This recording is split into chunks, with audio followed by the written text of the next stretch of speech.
What do you think your first Pokemon Go Fest will be like without any information from me?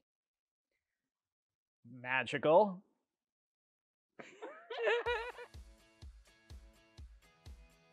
All right, let's talk about this commercial. Yeah. How did you get involved in this commercial? The people I work with for commercials got in touch with me, and they were like, how do you feel about doing this commercial that's shooting remotely? I'm like, what? How would that work? I'm kind of curious just to even see what that would be. And I said, maybe, what's it for? And they said, and they said it as if as if I wouldn't know what it was. It's for Pokemon Go. And I'm like, well, I guess I gotta do it because I'm a Pokemon Go trainer. So once you signed on, can you walk me through the process of it? So I don't do many commercials. I've only done like a couple, and so it's not like I'm like, oh, I'm all dialed in with my process, and then this was crazy. I'm just like, so it felt kind of like making any other commercial, except you were just on Zoom instead of in actual rooms with people, which is sometimes kind of nice actually, because you can just be at home, but it's also sometimes frustrating. So it's kind of like a weird balance. It was strange, but it all ended up working. Basically, it happens really, really fast. There's like you're hired, and like 2 days later you're scouting places, which means the crew is out there with their phones that you are watching on your computer at home, and they're in New Zealand, and they're like showing you locations with your phones, and you're like, oh, okay, point to the left, and then you do casting sessions, but it's the same. It's just over video. I mean, so when you're actually shooting, there's on my computer, I have one window open that's just the video tab, so it's just what the actual movie camera is seeing. And then I have another window open that's group chat, like voice thing with the assistant director who basically is running the set, and the DP, the cinematographer over there in New Zealand, and my cinematographer, Steve, who was here in LA but had coordinated with the cinematographer over there. The truth is, you storyboard everything so precisely. Once you get on set, everyone kind of knows what they're gunning for. It's not like you're getting there and trying to find it. It's kind of, you're pretty dialed in once you show up on the day. What did you shoot on? Shot on Alexa, which is just a great digital camera. It's the same camera we used for Knives Out, so Steve was really familiar with it. And then Knives Out was your first digital.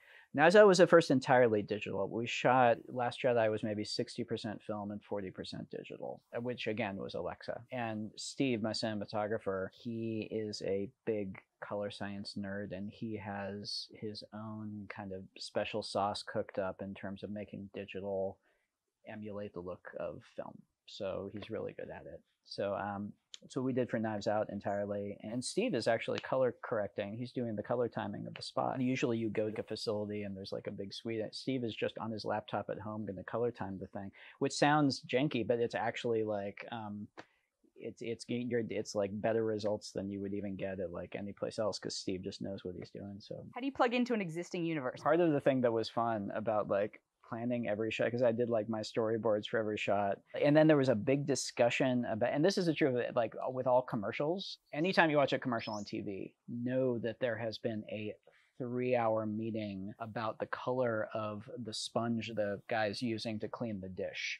There has been a 4-hour discussion about the color of the socks and whether they go with it's just like what happens with commercials.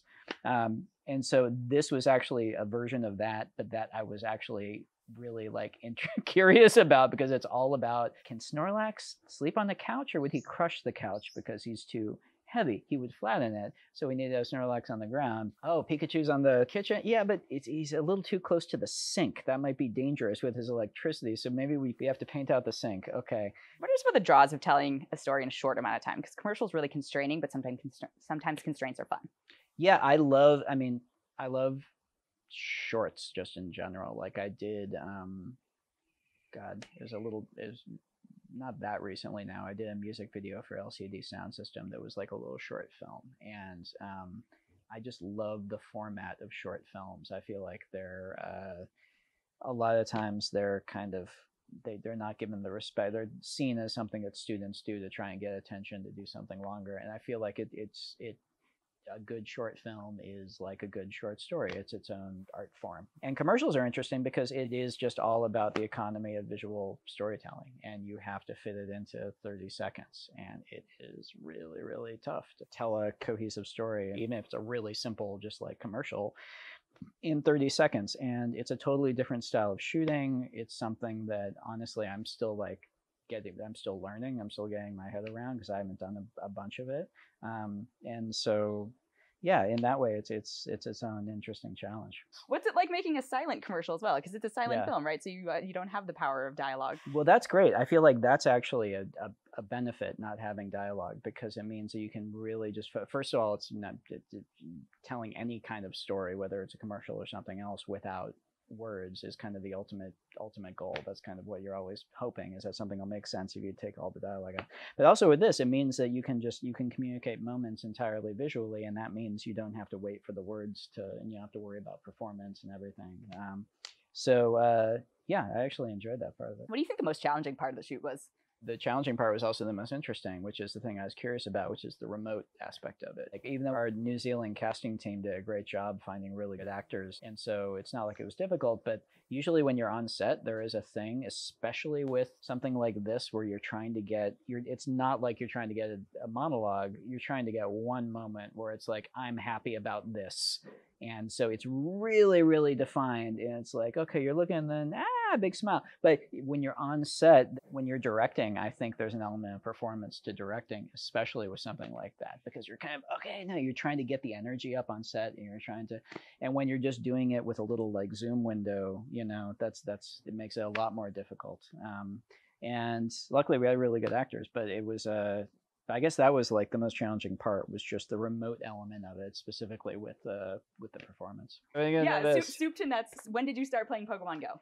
So I know exactly when I started. It was the final week of shooting on The Last Jedi. Okay. It came out, and we were on set. We were shooting. What were we shooting? We were shooting like a rig with the horse. It was Kelly and John on the horse rig, and so it was a big green screen stage. It was the two of them. It was the last week of the shooting of like a 6-month long shoot, so it felt like senior year a little bit.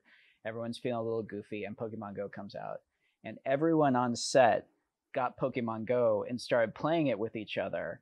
And the thing is, everyone had the AR on, so essentially everyone's wandering around this Star Wars set, this highly locked down secret Star Wars set, with their cameras on, going like this.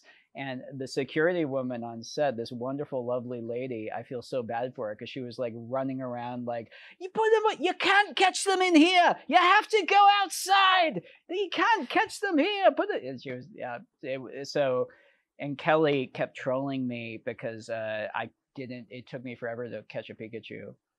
And I kept, like, in between setups, my assistant and I would, like, Leo and I, we would, like, steal a golf cart and drive around Pinewood searching for Pikachus, like, and Kelly would always mess with me and say, like, I saw one just outside, like, and I would like run out, and the AD would be going, we have to start shooting. Kelly said, okay, I know I've messed with you before, but there's actually a Pikachu like right out the studio door there. And I ran, and she had drawn in chalk a Pikachu. And I was just like, I love you, but I hate you. You were on Last Jedi for like 4 years, give or take? Soup to nuts, 4 years, yeah. But that includes writing. That's from like getting hired all the way through putting the movie out. And then Knives Out was not counting writing process. Not counting writing, Knives Out was, oh my God, so fast, less than a year. And then this was done in a week, literally a week.